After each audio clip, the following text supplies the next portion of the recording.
Yes, looks All great. right, fantastic. Well, good morning, everyone, and thanks for joining me for this webinar. I'd like to start by thanking Zinnia Willett for the opportunity to speak to you today about something that's near and dear to my heart, both in my current role as conservation liaison at Conserv, but also as a paintings conservator. Environmental monitoring is not always a very glamorous or exciting job, but it's a really important step to ensuring the longevity of our collections. Anytime you start dealing with piles of numbers and data and charts, things can get really overwhelming very quickly. So I want to spend some time today laying out some of the fundamentals and the whys as to why this is important. At the end, I will mention a little bit about Conserv and our offerings. Part of the reason I joined the company was because they're helping to alleviate a lot of the pain points that I'm going to talk about in the webinar today. So as a basic outline for today's presentation, I've grouped things around some basic questions you might be asking. The first three might be pretty easy. What are we measuring? Why is it important? And what should our targets be? The fourth question is a pretty big one. How do I do it? Where do I begin? What do I need? A lot of those sort of nuts and bolts questions. I certainly don't have every answer to those questions, but I'm going to use my experience starting a multi-year light monitoring program at the St. Louis Art Museum as a case study to illustrate some of the strategies and approaches that might be helpful for you. Last, and perhaps most importantly, is so what? It's important to have some outcomes in mind as you begin a project like this. It's easy to get discouraged and think, well, if I can't control the HVAC in my building anyway, what's the whole point? At the end of this presentation, I want to talk about some actionable items that can come from this data collection, because the whole point of this is to understand your conditions and improve outcomes for your collection. So first, we'll talk about what. What do we mean by environmental monitoring and what are we measuring? So let's start by what we mean by environmental monitoring. Collecting data and measuring things is probably what comes to mind first. And while this is the foundation of any monitoring program, it's only the beginning. Gathering data is the first step, not the only step, to really monitoring your environment. The second step is analysis, examining and understanding your data. The third step is sharing and communication to build consensus and make decisions with key players in your institution. In museums, we're usually working as a team. Even as a conservator, I'm never the only decision maker for collections care, particularly when it's something as global as the HVAC system or the building's architecture. It's important to build support and get buy-in from your whole team. The final step is taking steps to improve your outcomes. Even if they're small things, there are always actionable steps you can take to improve the environment that surrounds your collection. To go back to our basic question outline, data collection includes the what, why, and how of doing this, while analysis, sharing, and outcomes are the different aspects of the so what question. It's important to keep in mind the subsequent steps in the process since they are all interconnected. So what are the things that we're measuring when we talk about the environment? You may be familiar with the 10 agents of deterioration, which are identified by the scientists at the Canadian Conservation Institute and the Canadian Museum of Nature in the 1990s. This list is a summary of risks and factors that can damage your collections and are helpful when thinking about mitigating risks to your collection. Of particular importance today to us are light, incorrect temperature, and incorrect relative humidity. These are the three main things that we measure, monitor, and think about when we're considering our collection environments. This brings us to the big why question. Why is the environment such a big deal? So we'll start with light. You've all likely witnessed the effect of light damage to objects, even if it's just personal items in your home, like faded old photographs. Organic materials and colorants are the most sensitive to light, but that includes all things which originated from animals and plants, including paper, cotton, linen, wool, parchment, leather, silk, feathers, dyes, oils, and almost all synthetic dyes and plastics, because their chemical structures are so similar to those of organic materials. Light damage is irreversible, cumulative, and speeds the rate of degradation. Damage from light is manifested not only in color change, but also in the structural weakening of materials. The next risk is incorrect temperature. Extreme temperatures can create a host of problems. At high heat, you can risk softening or melting certain materials. And in the case of this archaeological pot on the left, the adhesive used to repair it softened so much that the whole pot collapsed. Many chemical reactions leading to degradation, like those in cellulosic materials like paper, are accelerated by heat. Some cultural institutions have opted to store photographs and plastics in lower temperature storage specifically to slow down these reactions. Freezing temperatures can cause certain materials to become brittle, such as paint layers. And of course, a frozen pipe can create a host of other problems. The next agent of deterioration is incorrect relative humidity. When the relative humidity is too high for a long enough period, it can cause metal to corrode and encourage the growth of mold. Certain pests that damage collections also prefer a high humidity environment. An environment that is too dry can cause cracking in organic objects. Another risk with relative humidity are fluctuations. This archaeological pot at the top right is exhibiting salt damage that occurs when soluble salts become embedded into the porous ceramic body when it's buried in the wet ground. Every time the humidity changes, the salt can cycle, turning from a crystal into a liquid and back again, which then causes mechanical damage within the body of the ceramic. A composite object, like a painting, has multiple layers that all respond to humidity differently. The canvas and sizing expand and contract with changes in humidity, while the paint does not, which causes cracking and loss in the paint layer. By managing our environments, we are preserving our collections. This quote from Rob Waller summarizes it nicely. The goal of preservation is to convey a collection from one point in time to a future time with no unnecessary damage or loss. So, when we control factors such as light, temperature, and humidity, we reduce unnecessary damage and provide the best care for our collections. So, when it comes to these three factors, what values do we have in mind as our targets? What exactly are we shooting for? We can all probably rattle off the gold standards for conditions in museums. Temperature at 70 degrees Fahrenheit plus or minus 2 degrees, relative humidity at 50% plus or minus 5%, and light, well, just not too much. So where did these come from, and are they where we should be? Museum standards for environments began to be codified in the 1960s and 70s. And in 1986, Gary Thompson's The Museum Environment was published, which is a foundational text in this area. It's still considered an important touchstone, and it's where these standards were first published. Through the 90s and 2000s, we've seen a number of rethinkings and efforts to relax these rigid standards. One notable voice in the conversation was from the Bezo group of museum directors, which essentially came together and said, this gold standard is crazy, particularly from a financial and operational view. It's prohibitively expensive and also impossible for most buildings. The updated ASHRAE standards from 2019 scrapped a whole table of standards and stressed that the target should consider the building type, the collections therein, and lots of other factors. The changes in thinking around this gold standard are a result of further research from the perspective of the object's preservation, so maybe it doesn't need to be this rigid, and from the broader perspective of sustainability. So now, as we consider our targets, we have a number of factors to consider. Sustainability is certainly important. If these rigid standards don't benefit our collections, can we loosen our climate inside to preserve the global climate outside? The flip side of sustainability is a financial reality. It is very expensive to try to keep these gold standards. If we're talking about conserving resources, money is also a finite resource.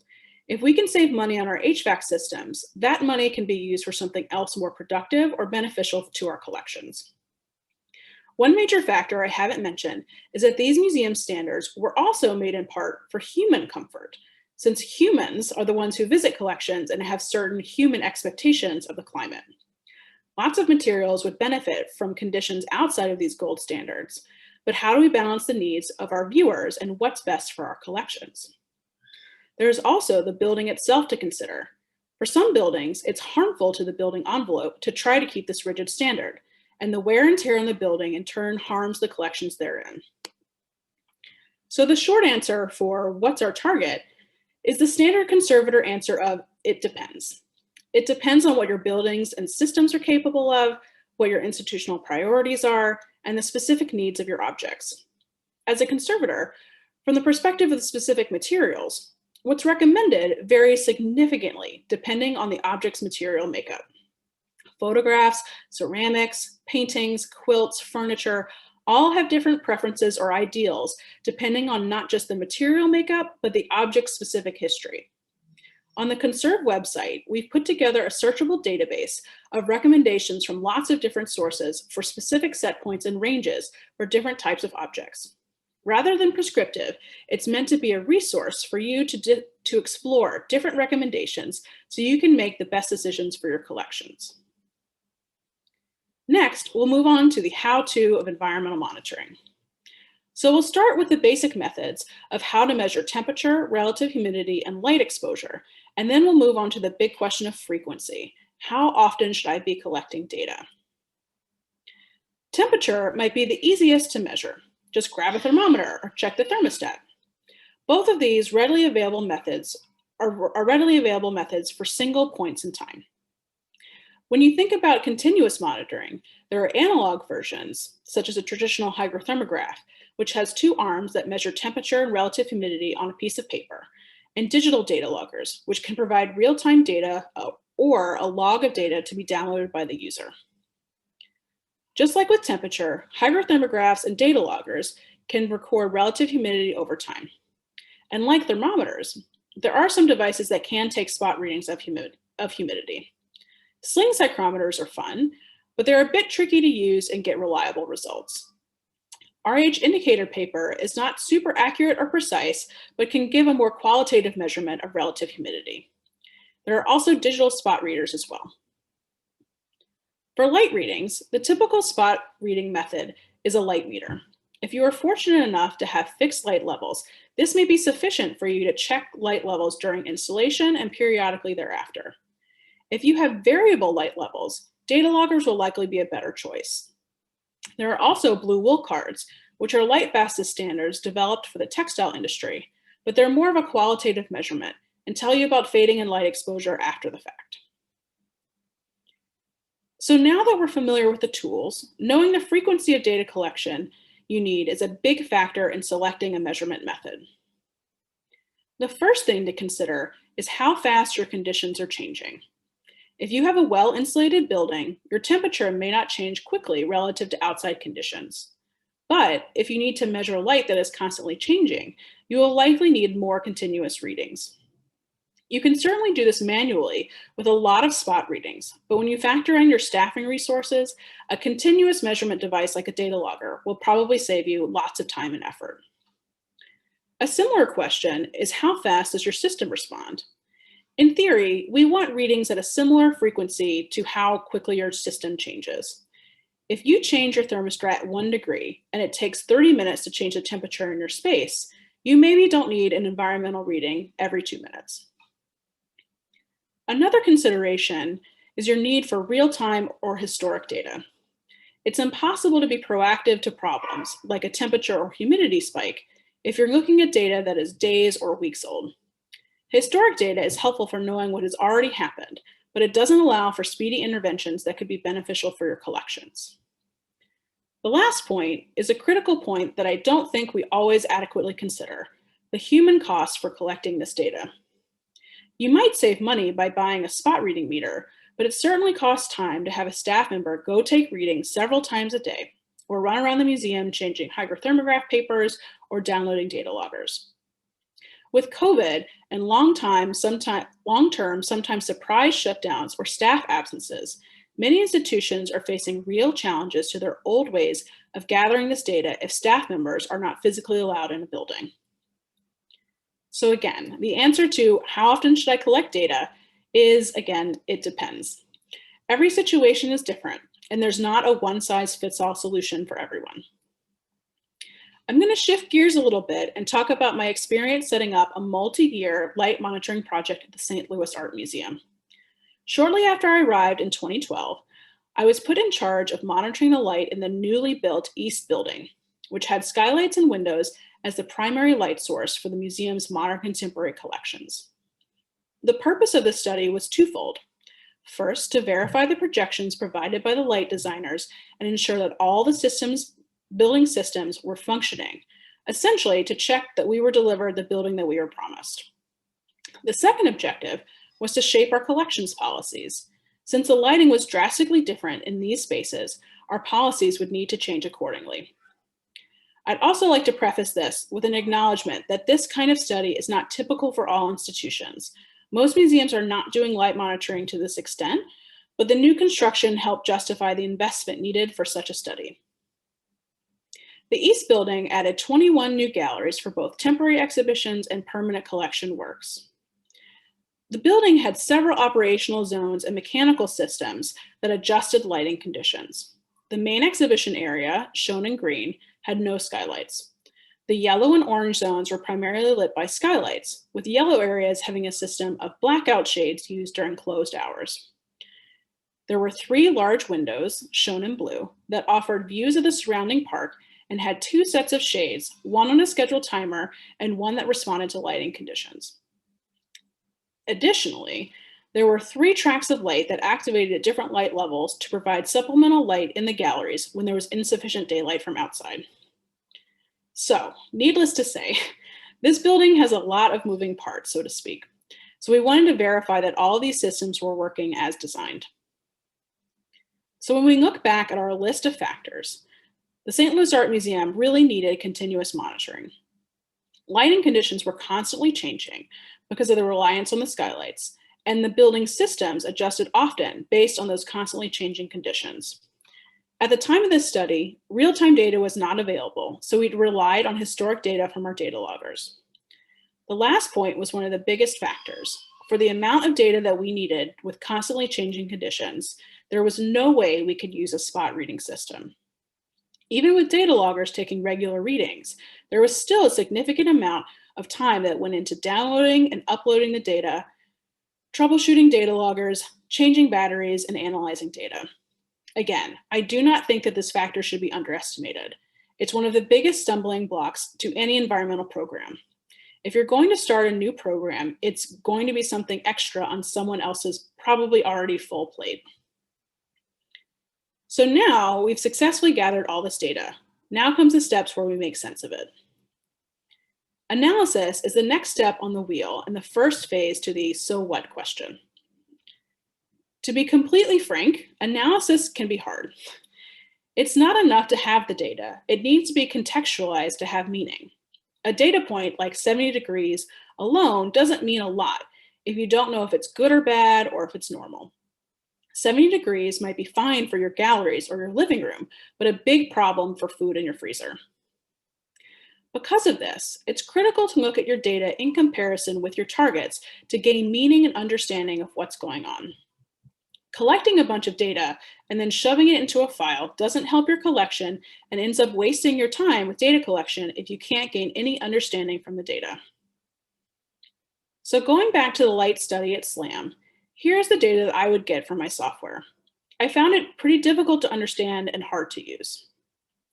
Here are some key takeaways that I could take from this data. Marked with red arrows were the days, or nights actually, where the lights were completely off overnight. In this data range, it was only 6 nights or so.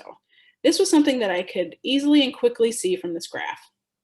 The software offered average light levels, which I found not to be very useful and were actually potentially misleading for a number of our purposes. So I've X'd it out here. The main data I would extract would be the total light exposure in the bottom right, shown here in lux hours. Here in this format, it doesn't really mean a whole lot since there's no comparison to our targets or expectations for our spaces. I would take those lux hours and put them into this giant spreadsheet where I could compare my data to the projections for the space. I added color coding to the spreadsheet to give an indication of spaces that were over projections or in line with projections. This was my spreadsheet version of comparing the data to my targets. After further processing the data, I could distill information into bar graphs like this one that compare the actual data to projections to assess the projections and the building's actual performance. I also found it helpful to put in a benchmark of 20-foot candles because all of us were having difficulty thinking in these new units of kilofoot candle hours per year. So here are my thoughts and tips for analyzing your environmental data. When you're gathering your data, or even deciding on your method of collection, think ahead to how you will analyze your data. What output will you get? A list of numbers that you collect and put into a spreadsheet? A graph? Think about how you will translate that into useful information, whether it's visual information like a graph, or a thumbs up, thumbs down indication, or a grade that you can use to quickly check how you're doing. Think about how you can compare your data to your targets, so you know if that fine seeming 70 degrees is for a room or for your freezer. Lastly, when you're processing your data, think ahead to who you'll be sharing it with and what formats they want or need. For example, I have found that while I enjoy spreadsheets, few others do. And the leap from a list of numbers to meaningful understanding is very difficult for most people. Most people will need something different. This brings us to the next aspect of so what, sharing. So I will be the first to admit that sharing is fundamentally a people problem, and no software or data logger can solve your people problems. When thinking about sharing, it's important to think about who needs the information. To me, there are two main groups of people who need the data: people who can help change the data and people who are impacted by it. For me, the building engineers were the key stakeholders who could help change the data. They were the ones who knew all about the building systems and how things could work differently or better. These are really people that you need on your side.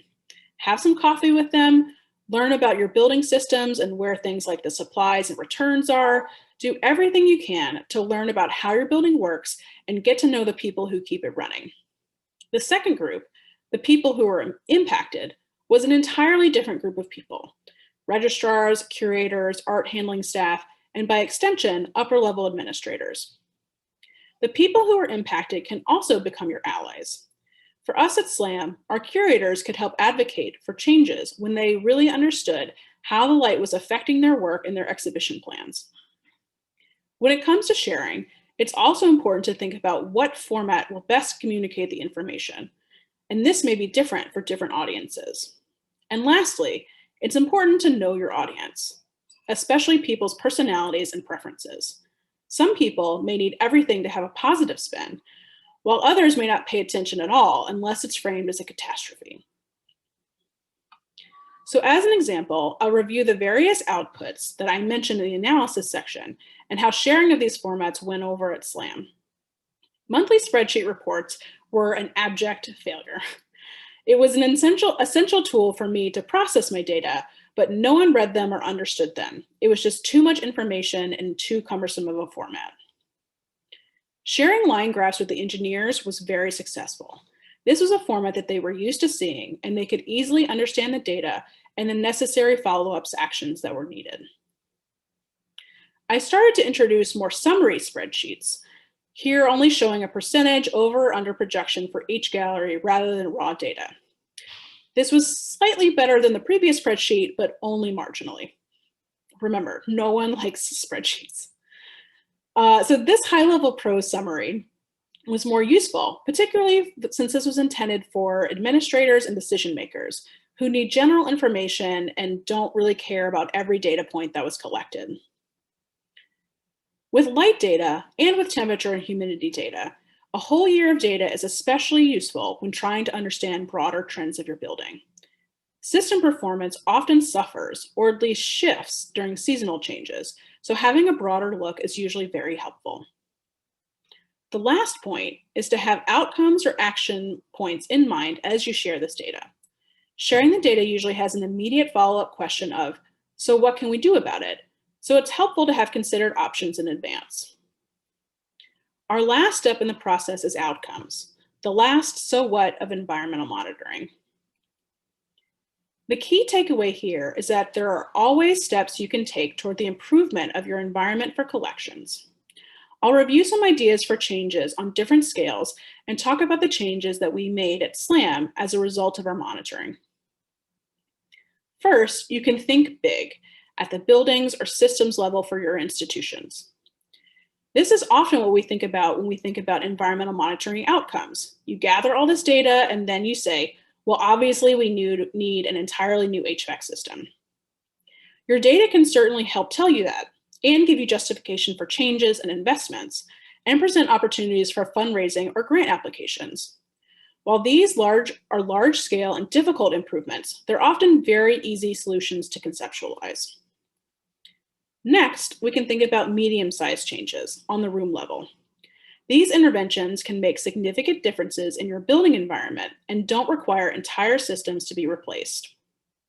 Think about things like closing shades or drapes, keeping doors open or closed, installing light reduction or UV film on windows.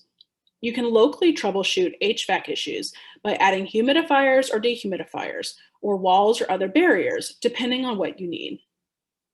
You can push for visitor-activated lighting for sensitive displays, even if you can't change the overall light in your building. You can also institute museum-level policies. Seemingly small rules like turning off lights when leaving a space can make a big difference on the exposure to your artworks. Lastly, you can think small on the individual object level. While this might seem like small potatoes, it's actually the approach that many groups are suggesting now, providing looser and more sustainable overall parameters for the building and address specific needs for objects on the object level. One common example of this is the use of microclimates, or a sealed casework that's conditioned to a certain level, usually relative humidity.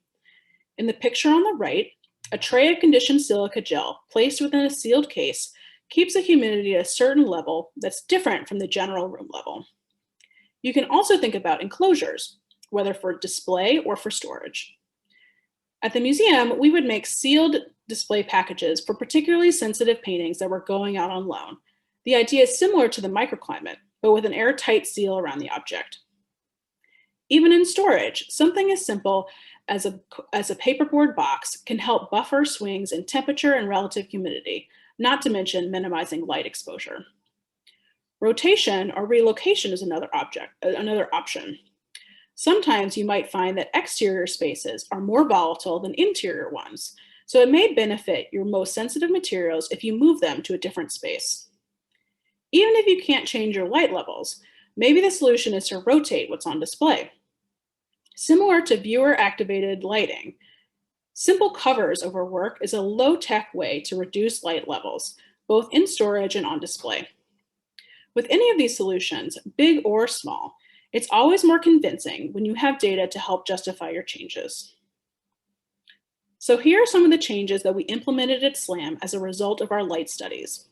We began closing skylights in select galleries, particularly in spaces with loans or light-sensitive works. We installed neutral density film in the skylight spreaders in select areas, which helped reduce the overall light by 33%. We also experimented with walls or barriers, particularly the entrance to our main exhibition space, to help reduce daylight intrusion from the lobby. But honestly, a lot of our changes weren't building modifications. They were focused on policy changes at the museum. The collected data directly informed our rotation schedule, so conservators, curators, registrars, and art handlers could all work together to schedule regular rotations of light-sensitive works. We began tracking light exposure for all works in daylight galleries and all textiles and works on paper throughout the rest of the museum. Our registrars began adding light exposure history reports to all of our loan requests, so everyone who was considering a loan could review the recent and historic light exposure for artworks. We also instituted a flagging system in our collections database for light-sensitive works.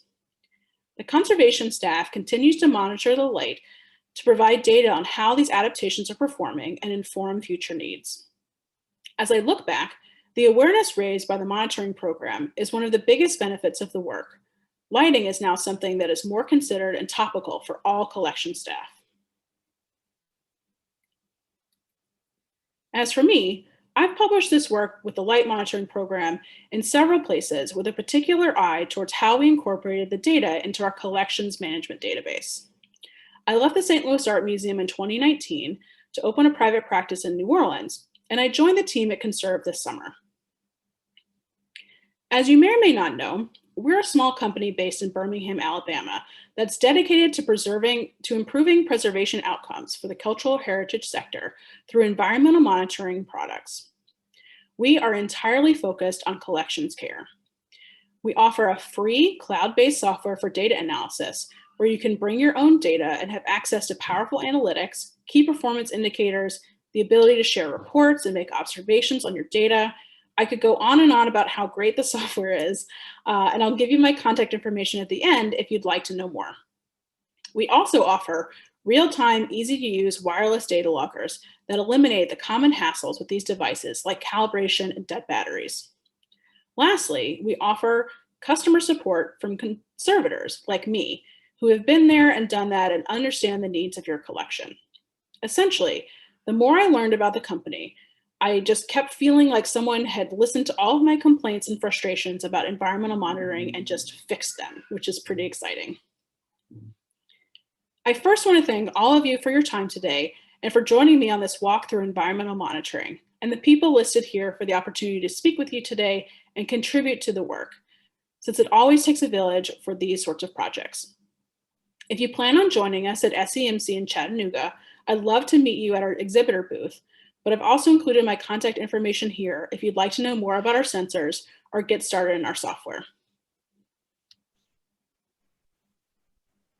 Great, thank you, Claire. That was awesome, and it really brought me back to my career working with collections and just everything you said. So we've got some time for if there are any questions from attendees, which is for you and I to chat for a few minutes. First of all, your comment about, there's really no point of collecting data and shoving it in a drawer. I laughed out loud. I had my microphone off because, for years and years and years, we used the hygrothermograph, the paper. I mean, I'm aging myself here, but that was part of my weekly job. And then we replaced the paper, sort of looked at it, put it in files, and it was gone. Right. So I know there's this idea that, we feel like we need to do these things as if someone is going to come into your office and say, 5 years and 2 months ago, what was the humidity in gallery XYZ, So I feel like you can find yourself compulsively doing these things because you feel like you have to. But if you don't move on from data collection to really understanding, you can't really make improvements, and it's sort of hard to look back at what you have and where you've been and sort of where you can go in the future. Well, I agree. And the things have become so much more professionalized now. I feel like in terms of loans and the expectation from other institutions about sharing that data. Right. And so then there was that kind of disconnect. Oh, sure, we have those readings, but we haven't really been considering what they actually mean. So I think that this focus on data analysis is really interesting. And so you're saying, so the software that Conserv offers will help you do that? Yes. So let me see. So this is like sped up. It's not like this in real life, but it just sort of gives you a little feel for the software. But yeah, the nice thing about the software is that you can bring in your own data. So I could bring them in from my data loggers that I had in St. Louis. You can bring them in even from your building system. So if you have thermostats and sensors throughout your building that your engineers might be using, you can bring in that data. You can certainly use our sensors. We would love it. We think that they're great. But whatever data you have, you can bring into the software, and it gives you things like, so let's see, on the right-hand side, these sort of wheels are key performance indicators that tell you, 41% of the time you are in range for temperature, and the range that it's talking about you have selected. So on the graph, you sort of see there's a green band. So you can set different set points for your building, for different areas in your building. So if you know that you have cold storage, or if you have a seasonal set point, so if you change from winter to summer, you can have all these different levels that you can use to compare your data. Because again, it's hard to take raw data and say what it means, is it good or bad, if you don't have any context for what you're shooting for. So this software sort of helps put that in range and sort of do a lot of the heavy lifting in terms of analysis for you. And it's free, which I think is pretty astounding, because we are sort of committed to helping small institutions, places that don't necessarily have a big budget for these things. And because we know that a lot of the data loggers that are on the market are made for broader industries than ours, things like agriculture, pharmaceuticals. So they're not making collection specific metrics for you, or, you know, like doing this sort of bespoke kind of thing. So we wanted to make a tool that can help everyone get better outcomes with their collections. You know, one of the in my own career, when this became something that was part of my day-to-day, was I worked at a museum that was going through a major renovation and expansion.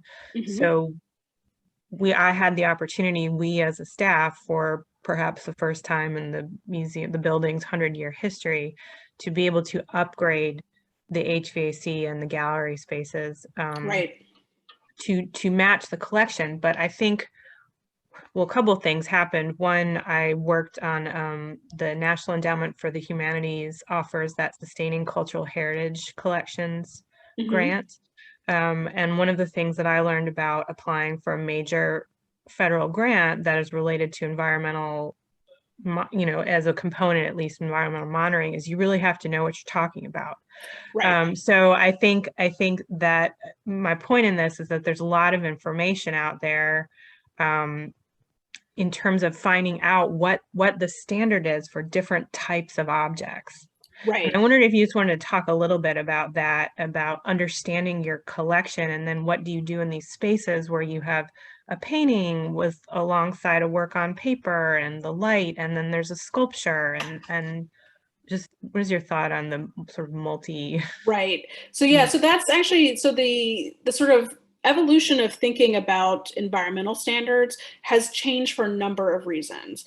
But one of, you know, we talked about sustainability and, you know, the environment and cost, but one of them is sort of this understanding that different objects need different things. You know, there's some things that are going to be happy in a lot of conditions. An outdoor sculpture is going to be happy in, you know, lots of different temperatures, lots of different light conditions. You know, they're sort of made to be robust in a way that, say, collage with paper and crayon and ribbon and sort of other things may not be as durable. So when you are, it actually, one of the funniest things I remember from working with the lighting designers, I had my marked up map with all these sensitive items. And the lighting designer looked over my shoulder and said, well, why don't you put them all in the same gallery? And it's just this, you know, this idea of like, there's a big disconnect of like, as we're presenting these art objects or historical artifacts, we understand that they have a narrative that we're trying to tell that is separate from their materiality. So you can't just round up all the textiles in your whole museum and put them in a dark space, you know, if they're telling stories about different areas in your collection. So it's about sort of understanding, you know, the different needs for your different materials, and then trying to you know, think creatively about how you can have these things sort of happily coexist in the same space. So if you can have, you know, different light levels for different objects, if you can have, you know, viewer activated lighting for, you know, a small collection of works on paper in one space.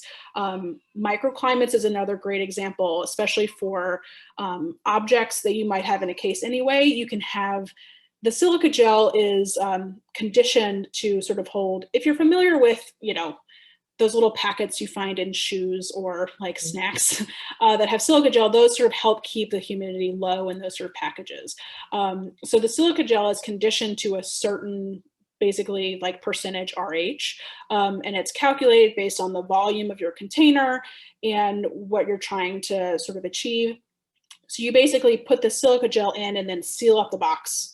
So then that will sort of help buffer the climate in that small space. So maybe in your gallery, you need 30% RH just for one case, but the rest of it can vary between, 40 to 60 with reasonable fluctuations. So I will admit that I haven't looked at the new ASHRAE standards Yeah. from 2019, but what in a nutshell, what is the recommendation? That it's object level, exactly what you just said? Right. So it's sort of it's one of these like, well, it depends. I think we had this idea of everyone should be striving for this gold standard. And I think that, there was a whole table that they kind of threw out of these sort of higher level standards because they're not achievable, it's not sustainable, and it's just really not realistic. We would always have these stipulations and loans that looked like these gold standards, but when we all sort of look in the mirror at what our systems are capable of doing, a lot of buildings can't necessarily accommodate that. 70 degrees plus or minus 2 degrees is very tight. You can't necessarily expect that, a museum in the desert is going to be able to achieve, 55 percent relative humidity. It's just not feasible. So the ASHRAE guidelines, I think, basically said you have to consider all these different factors. So it's less prescriptive than it sort of used to be. But the idea is basically, think about something that's more reasonable and relaxed for your overall environment, and then try to pinpoint the specific objects in your collections or material types that need something either tighter or more specific or different. Right. So that, I guess that sort of brings up, those of us who work, and it's not just art museums. I mean, history museums, historic sites that lend back and forth and borrow. You want to borrow the object, and your space just can't meet the requirements, and Right. that's where I'd love it if we all had a frank conversation about general facility reports and like the Yes. actual standards that are on there. So, and I mean, Yes. I understand that that's why for the preservation and long-term safety of an object, sometimes it's just not feasible. And so I always like the very transparent conversation about it's, it really is for the protection that someone can still see this object in 100 years. Right. And I think part of it too is that you have to consider the lived life of the individual object. So one of the sort of interesting challenges that we had with modern contemporary collections is that the degradation sort of curve for a lot of these materials, light fading, structural changes, the curve, let me see for our audience, is pretty steep at the beginning and then sort of levels off, right? So a brand new textile is probably more light sensitive and has more fading that can happen than something that is 300, 400 years old. Not to put it callously, but like the light sensitive things in that 400-year-old textile are already gone. It's already pretty brittle. It's already pretty damaged. The rate of change that you have is much lower at that sort of end of the curve than you have here at the beginning. So you might have something that seems brand new, very robust. A brand new digital print has more fading that can happen than something that might be 50 years old. So there's that sort of aspect also that a panel painting that has already undergone extensive cycles of changes in relative humidity and temperature because it was in a church for hundreds of years with no climate control. We just started controlling climate in the last 100 or so years. So most of these objects have had a long life before there was comfortable air conditioning, for example. So, they have expanded and contracted, cracked, and all these things. So those stresses have already been relieved and they have a way to sort of continue to move. So we can actually do potentially more damage if we try to fix things in place sort of physically. And it's not that having tight controls to relative humidity is going to hurt a panel painting, for example, but it may not need it. And it's hard as collections care people, especially, as conservators, trying to convince a conservator that something, when you've got this fixed mindset about like, this is what it should be, it takes a lot of data and convincing to, like say, well, maybe it can be, a little different, because in your gut, you just have this feeling, where you're trying to protect the objects and do what's best for the objects, and you don't want to do inadvertent harm. But at the same time, you have to be able to look at data and look at Mhm. new research and sort of understand that, hey, it may not be so bad. Okay, two questions, and then we're running Sure. close on time, but is there a specific name for the software that you have up right now? Yes, so it's called Conserv Cloud, but it's our environmental monitoring that software that we have available. Again, it's free, and there's no catches. A lot of people will sort of ask, like, well, you know, is it gonna turn over to paid sometime? Is it gonna, But it's we're dedicated to having a free product, free high quality product, sort of forever that we are here. So you can find out more about it at our website. So I brought up this slide again, and we have monthly webinars where we're getting people started in the software. So if you want to get started, get a walkthrough, I think the next one is coming up we have two actually, on October 6th. We have one in the morning and we have an evening session. We had feedback from the last one for some people say, like, it'd be nice if I could do this after work. And also in like Australia and on the other side of the world, of like, I really tried to stay up till 1 a.m., but I couldn't quite make it. So yeah, we'll have two sessions, and you can sign up on our website also, or email me and I can get you signed up. Yeah, and for everybody who's still with us, I'll make sure that all of this great information gets out to everyone who registered. I have kind of a related question about objects in transit and Mhm. monitoring that environment. Is that a trend? I mean, I guess in very high value cases that has always been a trend, but is that something you're seeing? I mean, I know with art shippers and or even this type of equipment. Yeah, so we've been talking about that a little bit, about this sort of virtual courier idea. And there was actually Right. with the pandemic, a lot of discussion about this, because there were some things that, usually have a babysitter that go with them that had to go make the sort of trip alone. One of the things that we have talked about is that, particularly for international flights, you will not be able to have anything that transmits. So like our sensors send out signals to the cloud every 10 minutes. So that kind of thing is not allowed, with FAA and probably international airspace as well. There are some things that you can have that sort of record over time. There's things like drop sensors. So if someone has dropped it, you sort of know. But honestly, all of it is kind of after the fact.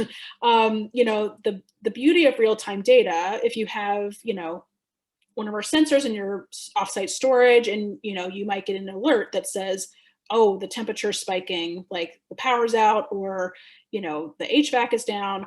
But on a courier trip, you kind of get a report of what has already happened, unless you physically have a person who is there, who is able to say, like, no, we can't take this crate outside, like to a different part of the building. No, we can't, like, oh, please handle that carefully and don't drop it.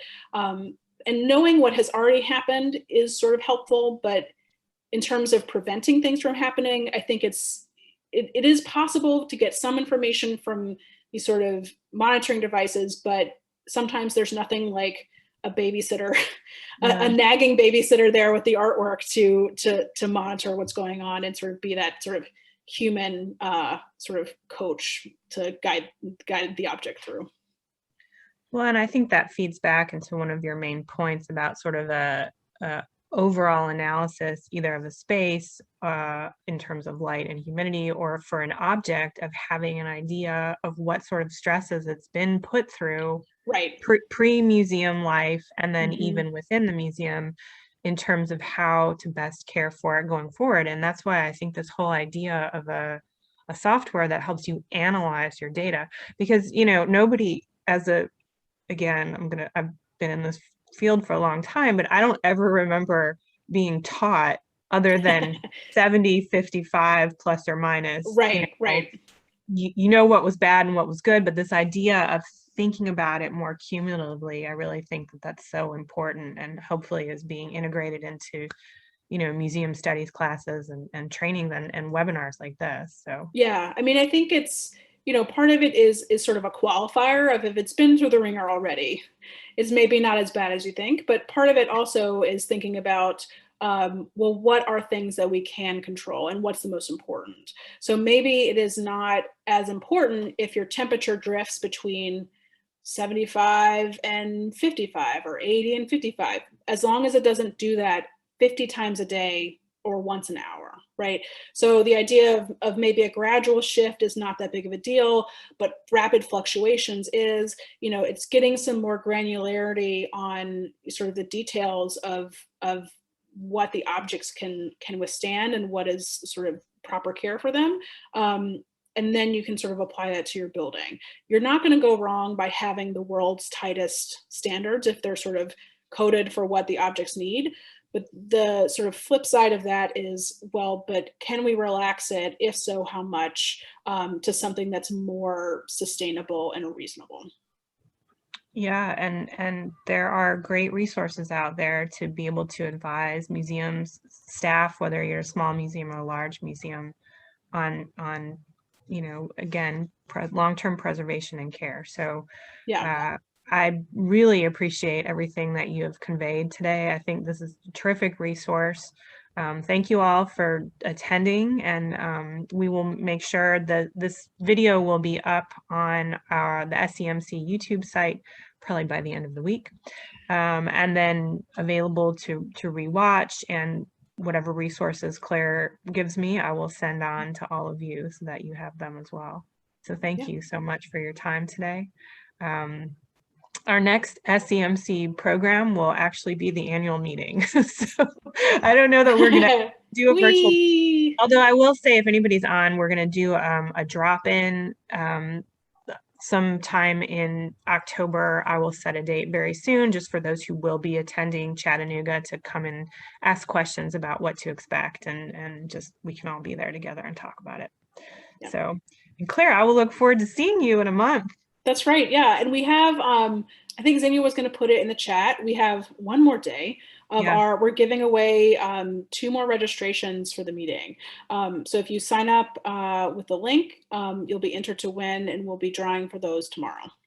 Awesome. Yeah, thank you. That has been such a fun part of the sponsorship this year for SEMC to be able to do that. So come, whether you attend virtually or in person. This is a year of options. It is a choose your own adventure type of conference. And so we're really looking forward to seeing you. And there's another session actually from Conserv at the annual meeting as well. So thank you, Claire. I appreciate your time, and we'll see everybody soon.